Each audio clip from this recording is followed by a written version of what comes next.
All right, joining us now with more, author of the brand new book, UNWOKE, How to Defeat the Cultural Marxism in America, Texas Senator Ted Cruz.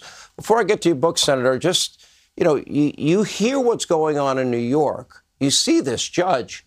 You know the price of property down in Palm Beach. You know that property's worth, much closer to $1 billion, but this guy clings to $18 million. He says he doesn't want to hear from a witness. I beseech you to control your client. I don't want to hear from him. I mean, is that a kangaroo court? Is this a banana republic? Because it looks like it.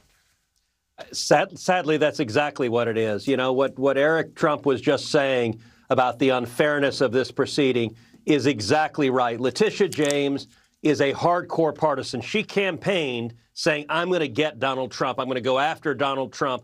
This judge, by all appearances, is a hardcore partisan who hates Donald Trump. And we can anticipate he's going to rule against Trump. He doesn't like Trump. He wants to punish Trump. Look, you and I have both been to Mar-a-Lago many times. It is an extraordinary, it's a spectacular property. The idea that that's $18 million is utterly laughable. And I'll tell you what, there is not a person on planet Earth who, if you were told you can buy Mar-a-Lago for $18 million, wouldn't immediately go try to raise the money to do it.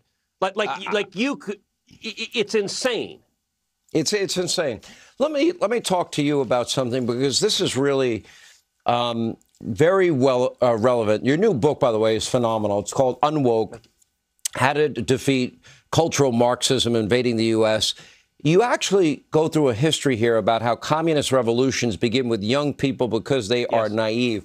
I know young people are going to be very offended by that, Senator. However, when I was young, I was naive, too. The famous adage, I believe it was Churchill, if you're 20 and not a liberal, you don't have a heart. If you're 40 and not a conservative, you don't have a brain. Well, I'm a little over 40. Thank goodness my brain cells are working. Well, listen, the book UNWOKE, How to Defeat Cultural Marxism in America, it comes out tomorrow. And it breaks down how the radical left has seized every major institution in America.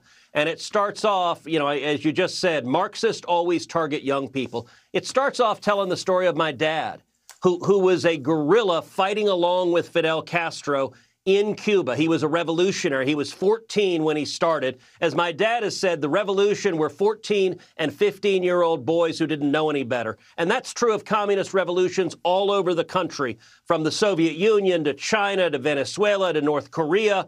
That is consistent. Young people, they're idealistic, they're easily manipulated, and they don't have life experience.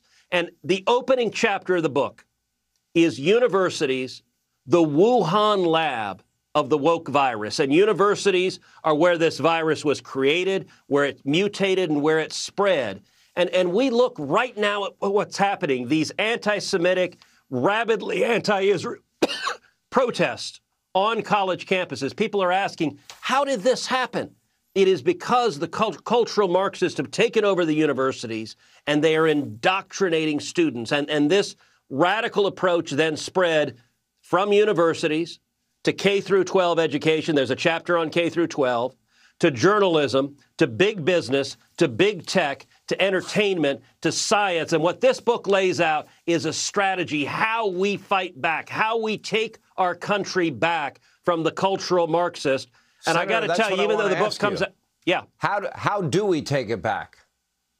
Well, we stand up and fight, and number one, we shine sunshine on what they're doing, because their ideas are profoundly unpopular. Ordinary Americans don't want to abolish the police. Ordinary Americans don't want open borders. Ordinary Americans don't want 8-year-old children subject to sterilization and castration. Ordinary Americans know what a woman is. And so we shine light on it, but we also increase the consequences of going woke. So, for example, the chapter on big business talks about how the Fortune 100 has become the economic enforcers for the left-wing agenda, but then it highlights what happened with Bud Light and with Target. And you look at Bud Light, we've never seen a brand light itself on fire as quickly as Bud Light did. It went from the #1 beer in America to dropping out of the top 10 to losing tens of billions of dollars because their woke executives looked down on their customers. Now, you fast forward to Target, where they had these displays aggressively marketing the transgender agenda to children, doing things like tuck friendly bathing suits for 3-year-old toddlers to tuck their genitalia away so little boys could pretend to be girls. And you know what happened? Millions of moms got pissed off, and Target likewise lost tens of billions of dollars. And what's really encouraging, you look at the internal discussions at Target when it happened, and the executives were saying, we don't want to be another Bud Light. And the key to this, we've got to change the cost and benefit analysis so that it costs more to go woke, so corporations stay the hell out of politics and just sell widgets. Yeah.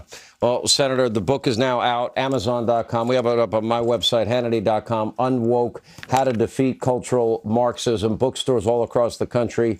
Sir, we really appreciate you being with us and look forward to having you back as always. All right, when we come back, Governor